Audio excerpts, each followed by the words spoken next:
cabinet secretary. Through persistence and insistence, we forced cost of living onto the table. We had hoped that as the talks progressed, while life got harder for Kenyans, Kenya Kwanza leaders could have the empathy, soften their hearts, and agree to lessen the burden their policies had imposed on Kenyans.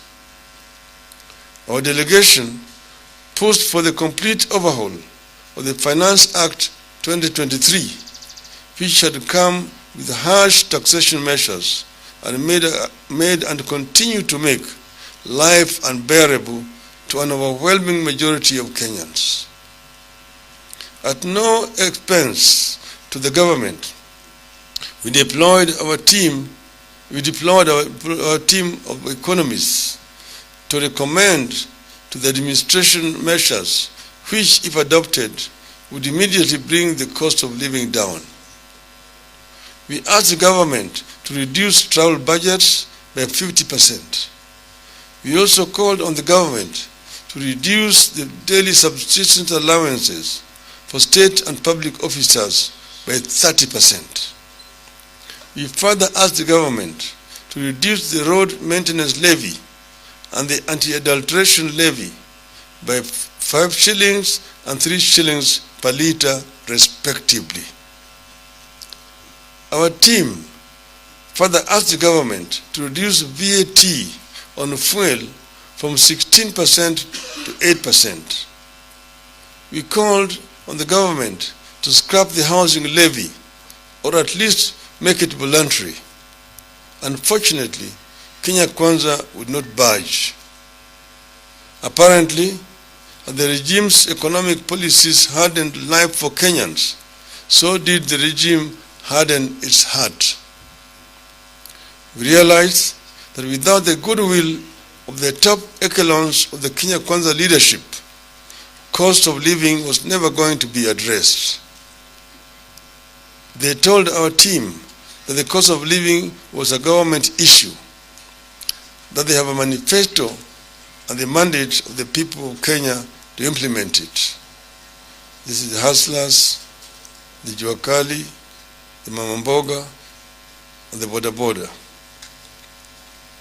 Our team realized that the whole issue of cost of living is extremely sensitive in the Kenya Kwanza circles because it is a gravy train on which many corrupt interests have converged.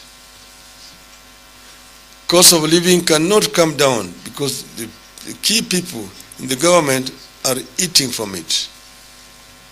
That is why cabinet secretaries and other Kenya Kwanza shareholders recently fought over oil in the high seas. We got to understand that the housing levy, which even the courts have now found to be unconstitutional, cannot be scrapped because it is a gravy train. It is from this levy that the Kenya Kwanza hopes to build a campaign war chest for the next election. They forget that they may not get there. We realize that Kenya Kwanza cannot touch cost of living because it anchors the massive corruption that has returned to the country. We made it clear that we completely disagree with the government on the matter of cost of living. We made it clear that we will support the document ensuing from the talks, but we will treat the hard line on the cost of living at the beginning of another phase of this struggle.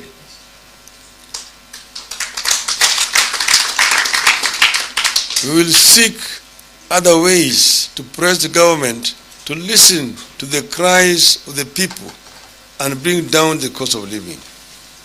The other ways will include, but will not be limited to, consultations with the people. At all times, we will retain the right to call on the people to take steps that we deem necessary to force the government to lower the cost of living. We also support the document with the